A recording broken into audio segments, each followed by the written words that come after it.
Welcome back. So we are going to continue, and of course, forgot to put it at the right location. That's no problem. So we have computed the closures like this, and you know how to do it in a general way. And again, I repeat, what's very important here, what happens is that there are no tables anymore. It's like when you learn how to use a bicycle. At first, as a little kid, you start with the small wheels and then you remove the wheels, right? So here is kind of what we did, right? We removed the wheels in the sense that we don't draw the tables anymore, and we reason on a high level. And what actually has been happening here is that it's based on actions and rules. Even though I didn't tell you so, this is what happens. We applied rules in order to derive functional dependencies from other functional dependencies. So what I'm going to do now is give you the rules, which should not surprise you, because if you're able to do this, you will see the rules actually kind of intuitive. So basically, you can use these rules like this. Here's the first rule. It's called the transitivity rule. Who heard already of transitivity? It's something that you see at plenty of places in mathematics. Okay, some of you heard. It's basically the idea that if you go from A to B and you go from B to C, then you know how to go from A to C, right? So it says like this: if I have sets of attributes, so S, T, and U are sets of attributes. So if S functionally determines T, and T functionally determines U, then S functionally determines U. I was very careful with the notation here. In previous years, I was using A interchangeably for single attributes or sets of attributes. But on that slide, normally, if I did it well, I was very careful that whenever I use A, B, C, D, E, these are single attributes. And whenever I use S, T, U, these are sets of attributes. So for example, S could be A, B, D, E. That could be S. And T could be D, E, G. That could be T. But I just use a single letter S, T, or U for an entire set of attributes. So you can replace S with any list of attributes. You can replace T with any list of attributes, and you can replace U with any list of attributes, and that would be true. So if S functionally determines T and T functionally determines U, then S functionally determines U. In fact, it's intuitive if you use this same casual way of saying it. If you know the attributes in S, then you know those in T. And if it's also true that if you know the attributes in T, then you know those in U, then it is also true that if you know the attributes in S, you know those in U. And you can prove it easily, because if you know those in S, then you know those in T, and then you know those in U, right? That's how you prove it. For whom is that intuitive? Right? Okay. An example like this is, right now, I'm teaching in the room HGE5. That's the first statement. Second statement is HGE5 is part of ETH. That's the second statement. You can conclude that thus I am teaching at ETH. That was a transitivity thing where I just combined the two in there. All right. So it means that whenever you spot attributes both on the left and on the right, that would be like T, then you can combine in this way. Here's a concrete example, and I'm going to use that kind of diagrams to basically say that if I have functional dependencies on the left, I can prove that I have those that are on the right. Here's the one that corresponds to the transitivity. Here, I just use single attributes, but that would also be true with any number of attributes. So if attribute A functionally determines B and attribute B functionally determines C, then I can conclude that A functionally determines C. It's not true in the other direction, right? If I know that A functionally determines C, I cannot say anything about B, right? So it doesn't go the other way. It's just a one-way street here. Okay. But now I can actually extend, right? So A, B, and B, C, I can trivially copy them over to the right, right? Because if they're true, then they're true. So what happens here is that I'm extending my list. If I have these two functional dependencies on the left, because of the transitivity rule, I can mechanically add this A gives me C to the other two. I can keep the other two and add a third one. And that's what's going on. That's what a rule actually allows us to do. We add more functional dependencies. And we know that they are true because of the transitivity rule. For whom is that clear? Okay, then I'm going to throw in a few more rules then. So in that case, it's an implication, right, from the left to the right. More generally, you can have equivalencies, right? You could have equivalent sets of functional dependencies. In that case, it's actually equivalent. I could also have put an equivalence line. We have a question on Zoom, I think.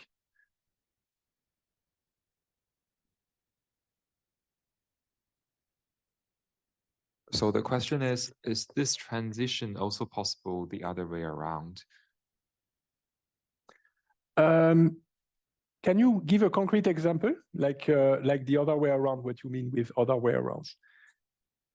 So if the question is about this, then this you cannot go from the, C to A. No, you can only conclude A to C.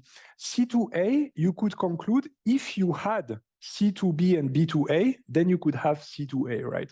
But it's really the direction of the arrow is actually important, right?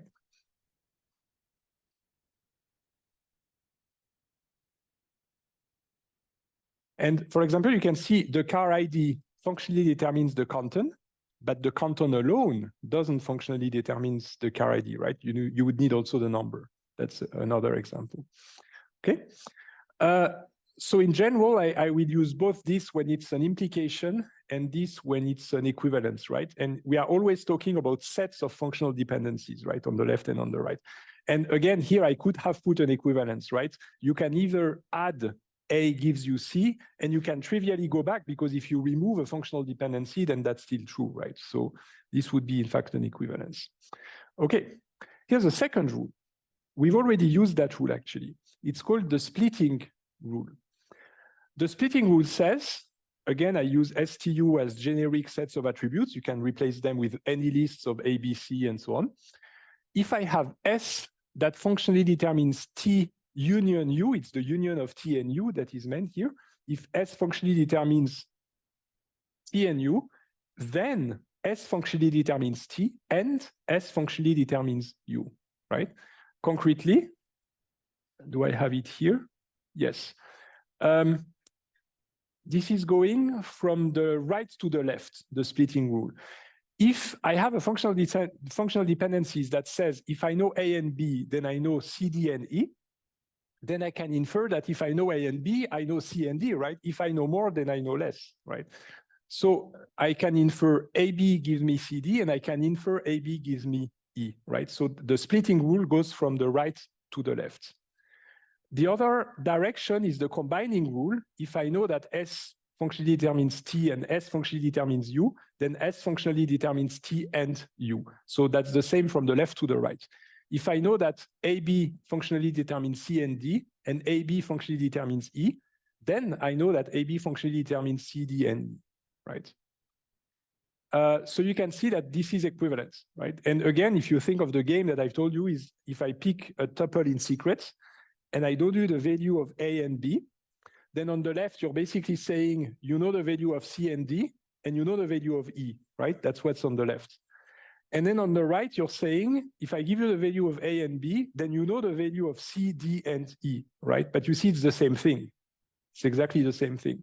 So this is basically the idea that you can write in any way you want. You can either split or combine the right-hand side, but you must have the same left. That's very important. What you have on the left must be the same everywhere. And that means that, in fact, generally, we have two conventions. It's only a matter of convention. There are people who like to write their functional dependencies with only one attribute at a time on the right. So they split everywhere they can. They split, and they just repeat the left-hand side and only have one attribute on the right. There are other people who don't like that and instead prefer to combine everything and have unique left-hand side, everything grouped by the left-hand side, and have all the attributes listed at the same place on the right. I don't mind either way. Both are totally fine. It's really a matter of convention, right? And usually it's a matter of having a clean list, right? If you're in between, like this, for example, here you have one with two and one with one, that's kind of in between. You're neither completely clean in the sense that you have everything with one attribute, and neither completely clean in the sense that you grouped everything, right? So it's a good idea to either take either one of these conventions and to avoid what you see here on the left to have a bit of a mix of the two, right? But again, it's only a matter of convention for having a clean a clean list of functional dependencies. For whom is that clear that it's the same? Okay. All right. And yet another way of putting it is that if you say C is a function of A and B, D is a function of A and B, E is a function of A and B, then it's also true that C, D, and E together is a function of A and B, right? You just create a new function that directly gives you a triplet. Right? Okay.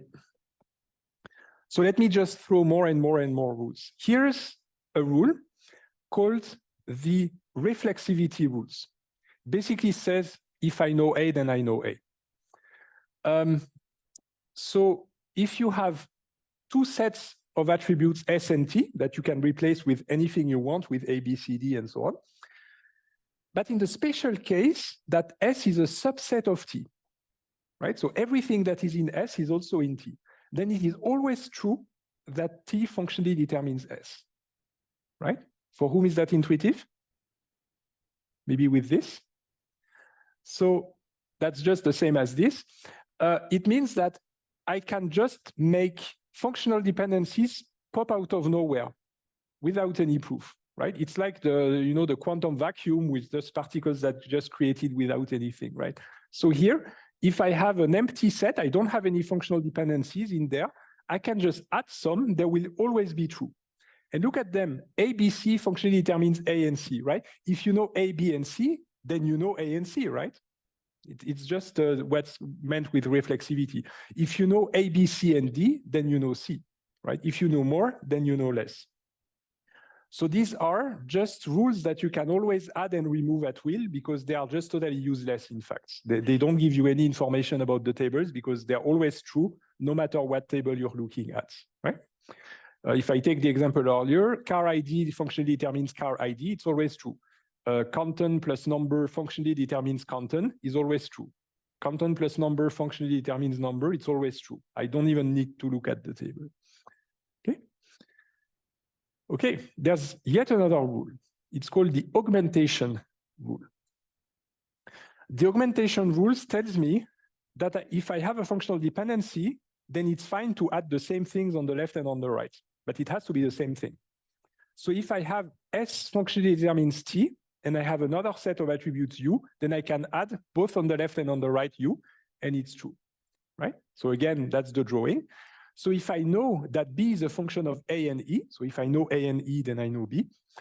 Then on the right, I can derive the functional dependency AECD functionally determines BCD, right? And the way you prove it is easy, right? If you know, imagine that we play this game with a secret tuple, and I know I tell you the value of A and E and C and D. Then, because you know the value of A and E, then you know B, because of the functional dependency on the left, and because you know C and D, then you know C and D, right? This is how it works. Now you probably here have the intuition that if you use the splitting and combine rule and the reflexivity rule, you can actually prove this one from the other rules. So the rules kind of imply each other, right? You can use a rule to prove another rule. And for this reason, somebody called Armstrong actually managed to show that 3 rules is all you need. And all the other rules, they just follow. So you only need these 3 rules. You need the reflexivity rule, the augmentation rule, and the transitivity rule. All the other rules, they follow. You can prove them and derive them formally from these 3. I'm repeating the definition here. Reflexivity means if I know A, then I know A. Augmentation means that if S gives me T, then SU gives me TU, right? And transitivity means that if S gives me T and T gives me U, then S gives me U, right? And in fact, if you take these 3, you can prove, and as an exercise, try to prove the splitting rule, try to prove the combine rule, try to just prove all of them, right? Just out of these 3 formally, and so it's actually quite a good exercise. All right? Who is following? Very good, right? And that's impressive because we are not drawing any tables here. It's all high-level abstract mathematics and so on, right? Okay, so now you're able, if I give you sets of functional dependencies, you can just add and remove functional dependencies and derive in this way, just based on these rules. And in fact, if you think of what we've been doing with the closure of attributes, you've actually been using these sort of rules when you've been doing it, right? Okay. Are you ready to receive yet another piece of knowledge? I'm moving on to something else. Okay, that building on top of what we've done so far. So the next thing I'm going to show you is called a minimal basis. So I still have these yellow rectangles. I'm only using yellow rectangles when I show you these sets of attributes, right? So whenever you see a yellow rectangle, it's a set of functional dependencies. So given a set of functional dependencies in these yellow rectangles, you can use the rules to manipulate them, to add and remove functional dependencies in a way that it remains equivalent. So we're in Switzerland. We love to clean up stuff and have everything tidy. So this is pretty much what we want to do here. We take a set of functional dependencies and we just tidy it up. When we tidy it up, it means that we have what's called a minimal basis or a minimal cover. It's basically a simplification of the set of dependencies to something as small and clean as possible, right? And there is an algorithm for doing that I'm going to show you now. How do we tidy up a set of functional dependencies? So first, what is a minimal basis? Formally a definition. First, it must be equivalent, right? If you clean it up, it must not change the meaning of it, right? So it has to be equivalent to the set of functional dependencies, right? And we say it's a basis for FD. The second criterion has to do with the convention I told you about, right? There's the people who like to have only one attribute on the right and the people who like to group them all in a single functional dependency. Well, for the purpose of this definition, we take the convention that we have only one attribute on the right. It's arbitrary. In fact, we could also have the definition with grouped by left-hand side that would work too, right? But let's take this convention. All right-hand sides are singletons, so I had to split here if I clean up. My third condition is that it's minimal, meaning that I have to remove whatever is redundant. Do you see anything I can remove in there? In the bottom rectangle, anything that is redundant or superfluous that I can remove without changing the semantics? Yes? A to A, yes, absolutely. It's a trivial rule. It always applies, so we can remove it. Do you see another one that I can remove, a bit less trivial? There is another one, yes? A to C, why? Yeah, which is known as? Transitivity, exactly. That's the transitivity rule. So you see, I removed these two, A to A and A to C, because I used for A to A, it's the reflexivity rule. And for A to C, it's the transitivity rule, right? So I simplified in this way. I think now we are done, right? I don't see anything else that we could do more than that, right? So now we have oh, yes, actually we can. Sorry. You see, I'm so close to the screen, I cannot see it. We can do something more. Do you see it? We can remove one attribute somewhere. Yes? Yes, why? Yeah. Exactly. We basically know that if we know A, we know B, so we can derive that knowing A, we know D, right? And if you want to convince yourself trying with a proof is, how do we derive that AB functionally determines D? Well, you can basically just compute the transitive closure of A. Start with A, then A gives you B, then you have AB, and with AB you have D, so you have ABD, right? So you basically prove that A gives you D in this way, and then you use the splitting rule to go from A gives you ABD to A gives you D. That's the splitting rule. Okay, for whom is that clear? Right, so you can either do it with your intuition or you can use the rules to do that. So I can remove, indeed, the B here. And of course, the other direction is just a matter of, if I know that A gives me D, then AB gives me, I can use the augmentation rule, right? AB gives me DB, and then I use the splitting rule to get AB gives me D and A gives me B. All right, so that's it. So why don't we tidy this up then? Let's tidy this up. Okay, so the first thing I need to do is my convention to have only attributes, one attribute at a time on the right. So I need to split, right? So this ABC gives me CD, I split it into 2. And ABCD gives me ADEF, I split it into 4. This is what I get, right? Everybody agrees? That's my splitting rule. And I'm just using the convention that I want to have only one attribute at a time on the right. I can always do that. Second, eliminate trivial rules. Do you see any trivial rules in here that I can get rid of?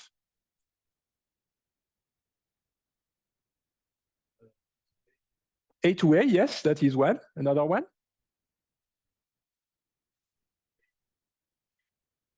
Yeah. Yes. Another one? AB to B, yes, exactly. And that, I think that's pretty much it. So indeed, you see all of them, these are all the ones that you cited. All of these are trivial, and we can eliminate them because of the reflexivity rule, right? I could add them back, and it would always be possible because of the reflexivity rule. Okay, so it's still equivalent. Okay. Now, we need to simplify a bit the left-hand side, right? So what can we simplify here? What attributes can we remove on the left? Can you give me examples? Yes? Yeah. Exactly. Why is that? Yep. Mm-hmm. Absolutely. So because A gives us C, so if I know A, I know C, then it means that whenever I have both A and C in here, here, here, and here, every time I can just get rid of C because I have this rule right there, right? So I can just remove C right here, right? All right, and I can do the same here, and I can do the same here, right? And you can think as an exercise, try to prove it formally with the rules, right? You can always derive this from the rules. And then we just iterate. Are there any trivial rules now? Do we see any trivial? I don't think there are any trivial rules right here. So we can just simplify. Oh, actually, yes, there is one that we can remove. Why can we remove that one? Why can I remove it? AB gives me D. Yes? Exactly. B gives me D. So I don't need to know that A and B give me D, right? I could rederive it because of the augmentation rule plus the splitting rule. So I can just get rid of that one. Anything left here? I think, no, we are done, right? So basically, what we've done is we derived what's on the left. I should have put an equivalence here. In fact, it's even an equivalence. So on the right, you have what was not clean, the messy set of functional dependencies. And on the left, I have my my set of functional dependencies. It's so clean, I could put a Swiss flag all over the place on that one on the left, right? Okay. So everybody's following? Okay. Now, let's move on to something else. Imagine that I have a table, a relational table.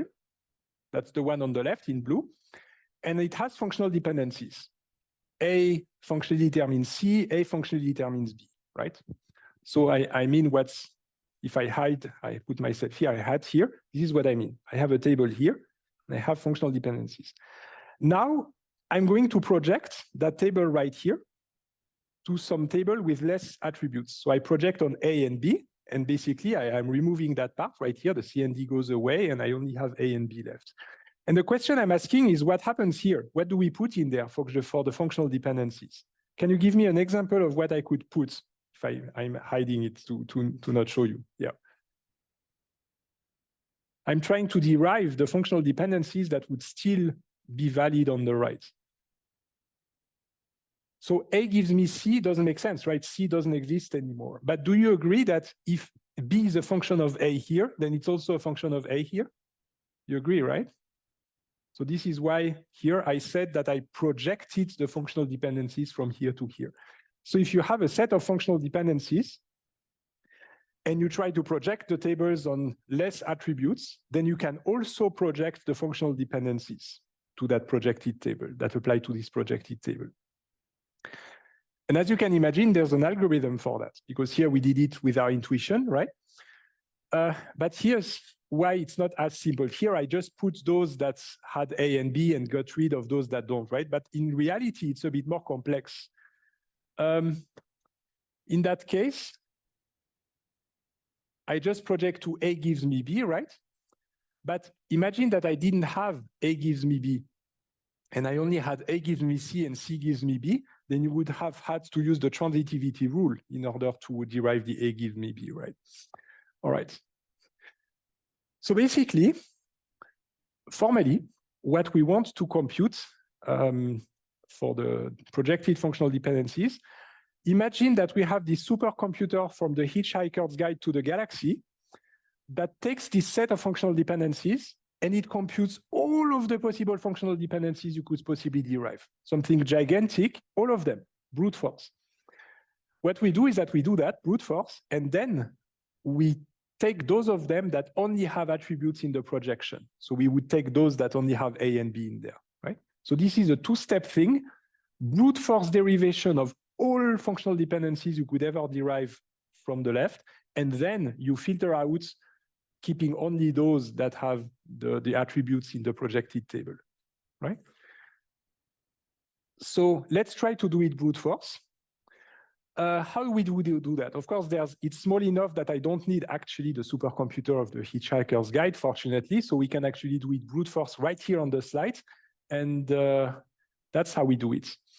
First, let's assume I'm projecting ABCD to ABC, right? And I have this set of functional dependencies on the original table, and now I want those that apply to ABC. I'm going to do it brute force by listing all my possible left-hand sides. What are the possible left-hand sides for a table with attributes ABC? Well, it's all the possible sets, right? So I have the empty set, I have A, I have B, I have C, then I have those with 2, A, B, A, C, B, C, and then the one with 3, A, B, C. These are all the possible left-hand sides, right? You agree there's no other possibility, right? Then what I'm going to do, also brute force, I'm going to compute the closure of each one of these. The closure of the empty set, the closure of A, the closure of B, the closure of C, and so on, right? This is what I get, right?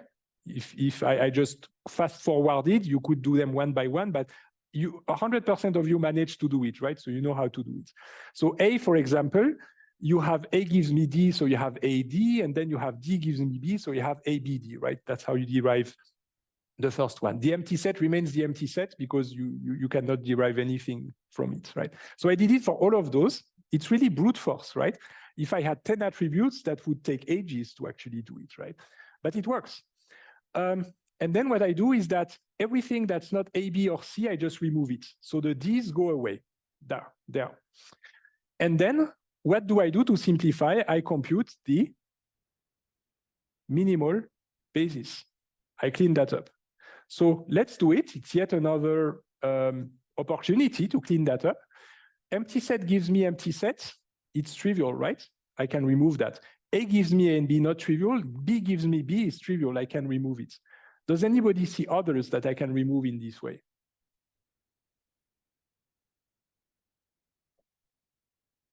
Any trivial dependencies? And I go to the question on Zoom.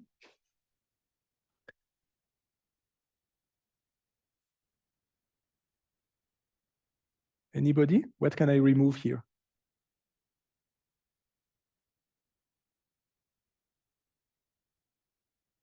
B gives me B is trivial, right? Is there another one that looks like this? There's two that look trivial. Exactly, AB, AB, and another one? ABC, ABC, exactly. So I can remove these, indeed, right?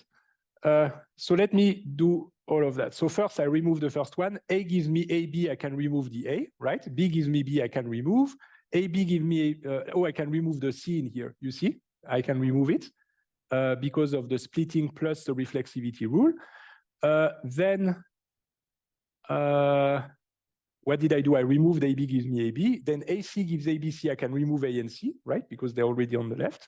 BC gives me ABC, I can remove B and C here. And ABC, I can remove, right? Can I continue to simplify? Is there anything else? I can still simplify something. Do you see it? Look at the first two. A gives me B and C gives me AB. Can I remove something in there? Yes?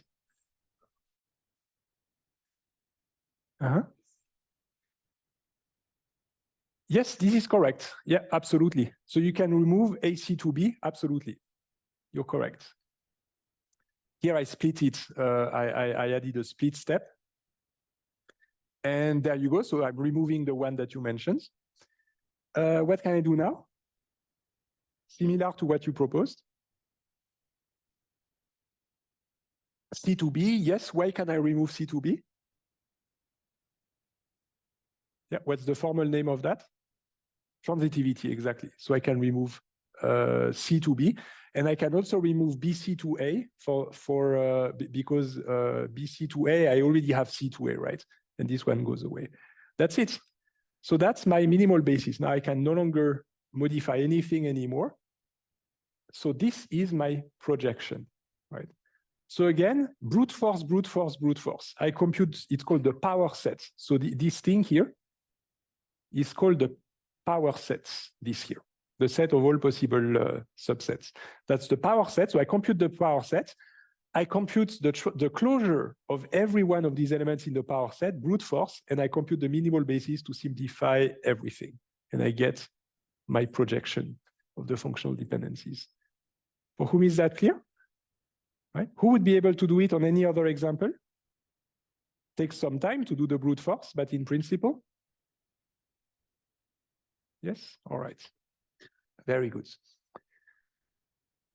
So of course, these are all steps. There is a master plan, of course, that we want to reach, because in the end, what we want to have is the normal form. But everything I'm showing to you is just a tool on our way to the normal forms. So now we've projected tables, and along with the projection of the tables, we also projected the functional dependencies. There's a reason why we are doing that. Do you remember when I showed you the anomalies, update anomalies, insertion anomalies, delete anomalies? This is the problem we are trying to solve. I gave you on a very high level an intuition on what we want to do. And the intuition is that we get anomalies because we have this gigantic table that does too much, right? It has the product, it has the customers, it has too much in the same table. So what we need to do is to split that big table into several smaller tables, right? And hopefully, if we do that, we get rid of the anomalies. That is the high-level intuition. And when we do that, when we split a very big table that does too much into smaller tables, the formal name for that is what we decompose a relation into smaller relations. So imagine that we take this one, this relation. It's just with just numbers that I filled. One possible way, but here I'm just throwing that at random without any reasoning. It's just to show you. I could decompose it into two tables, one that has A and B, that's my first line at the bottom, and then one that has A, C, and D, right? So I could decompose by projecting to A and B, and I need to eliminate a duplicate here because sets of maps, and I project it to ACD, right? And I get this other table. So generally, this is how it works. Decomposing a table means you project it several times on different subsets of the attributes, right? Who is following this? Okay. But now what's very important is that these projections must overlap. They must overlap because I need to join them back, right? So there has to be an overlap. In that case, what is the overlap? A, right? I have A on both sides. So you see the idea of this decomposition is that once I have these two tables, I can join them on A. It's a natural join on A, right? So this could be, for example, a primary key and a foreign key, and I can join them back. And if everything went well, I should get back this table, right? So I'm looking ideally for a decomposition into several tables that is equivalent in the sense that if I join back, then I get the original table. That is the goal. But the difference is this is better because here we should have less anomalies and less redundancies. So it's better than this. So this is a better schema compared to this schema. But here's the thing. In that case, I just picked AB and ACD just random. I didn't even give it thought. I just picked that completely arbitrarily. But of course, as you can imagine, in reality, it's not arbitrary. There are rules about how to project exactly to decompose. So formally, when I have a relational table R, and I have two sets of attributes S and T, the union must be all attributes of R, then I can decompose it into pi S and pi T. Normally, I could have written that the intersection of S and T is not empty. I don't have to, but normally if you want to join back, you would need that. But we need to do it wisely, right? So now I need to explain to you how we pick S and T. And in order to do that, I'm going to introduce to you the Boyce code normal form. We are almost there. So the Boyce code normal form is the one that is called the 3.5 normal form because it's midway between the third normal form and the fourth normal form. Why am I giving this one to you? And because I could have started with the second normal form and then the third and then this one, right? The reason I'm doing that is that it's actually super simple to explain. That's the reason it's very often the first one to be introduced. So Boyce code, you already know code, right? Edgar Code. He's the one who invented data independence, and Boyce is a colleague of his who contributed. So this is why it's called after their names. All right. So let's look at that table. It has functional dependencies. Can you give me some functional dependencies on that table?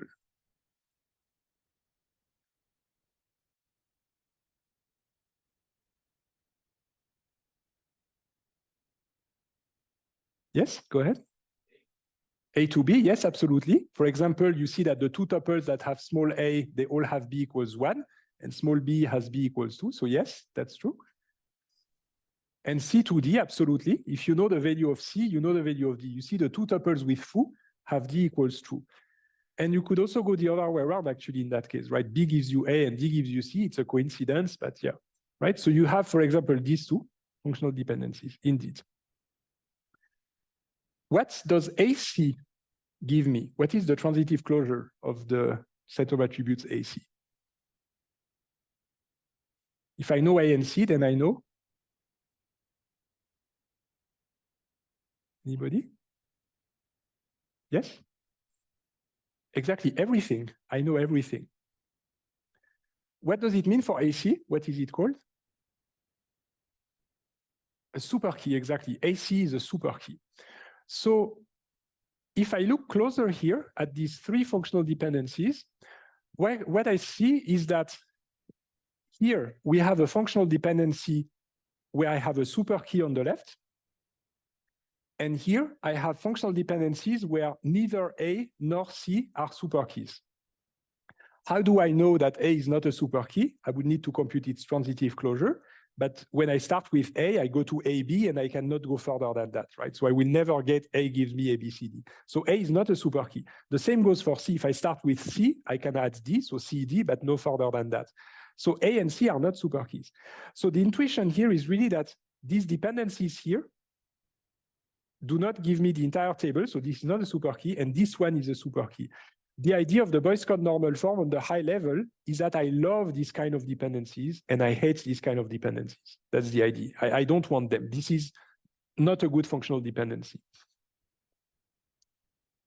So AC is a super key. So that's what I just said. Now, if I take this other table, it's another example. I have a functional dependency that A and C together give me D, right? A and C together give me D. It's actually almost trivial because they're all unique, right? And in fact, it's a super key because now if I start with A and C, I get ACD, I get everything. So AC is a super key. Now I'm happy with that because I have a functional dependency that has a super key. In fact, if I try with the others, all the functional dependencies I will ever find here, they all have a super key on the left. I like that. That's a good table, right? It's really good. And in fact, this is why we give it a name. It's a Boyce code normal form. The relation is in Boyce code normal form. It basically means that if I look at my functional dependencies, it's always a super key on the left. I will never find a functional dependency where the left is not a super key. except the trivial ones, right? You know the trivial ones with the reflexivity rule. A gives me A and so on. This one, of course, they always exist, but I don't care about them because they pop out of nowhere. So the non-trivial ones, if all my non-trivial functional dependencies have a super key on the left, then I am in the Boyce code normal form. That is the definition of the Boyce code normal form. And it's so simple to explain that this is why it's the first to be introduced, right? And on the bottom, I'm just repeating what I said. If you have functional dependencies like AC give you A, this is a trivial one. If you know A, you know A. So these are trivial, and here you don't care if it's a super key or not, right? Okay. Now, just as a little exercise to play with, you can convince yourself, and maybe as an exercise to when you leave this lecture, a table with 2 columns, no matter what, is always in the Boyce code normal form. It's a good exercise to familiarize yourself with the Boyce code normal form. So 2 attributes guaranteed to be in Boyce code normal form. And you can just do it with all the cases, right? In the first case, the only super key is A and B together, right? And in that case, the only functional dependency you have is technically AB gives you AB, but that's there's actually nothing here, right? The second possible case is you have a functional dependency from A to B, right? In that case, if you know the value of A, then you know the value of B, but not the other way around. If that happens, you have the functional dependency A to B. That do you agree that A is a super key here? Because if I know A and B, right? So I have everything. So then A is a super key, so this is fine, right? Here, the third case, I have B gives me A, so B is also a super key because if I know B, I know everything again, right? So in that case too, I don't have any functional dependencies where the left is not a super key. And the final case is that I have both A gives me B and B gives me A. And in that case, A is a super key, B is a super key, AB is a super key, and so on. So this is fine too. Basically, these are the 4 possible cases. And in neither of these cases do you manage to build some functional dependency, the left of which would not be a super key, right? And again, so these are examples. This is also an example of Boyce code normal form here. All of these here are super keys. So this is in Boyce code normal form. And this here is a counterexample of Boyce code normal form because I have A gives me B, even though A is not a super key, right? And so when you see a table like that, where you have a functional dependency that doesn't act on the whole table, but just partially, A gives you B, what I would like you to develop as an intuition is that looking at this, it should itch you to decompose the table.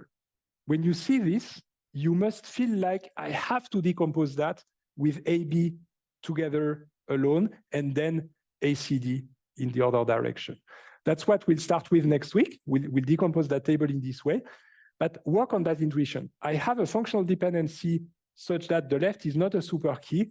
That should itch me to actually decompose and split that tables into 2 parts to have A and B separate in a special table. For whom does that make sense? Right? And you'll develop that intuition, even if you don't have it yet. We'll do it next week. And normally you should start feeling this. All right?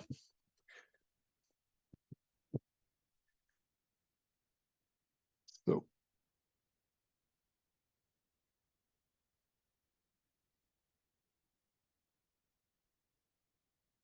Right, so I took the time today to really make sure you're following. I just want to do an extra check of how you've been following to know if I have to accelerate, slow down, take time for questions next time.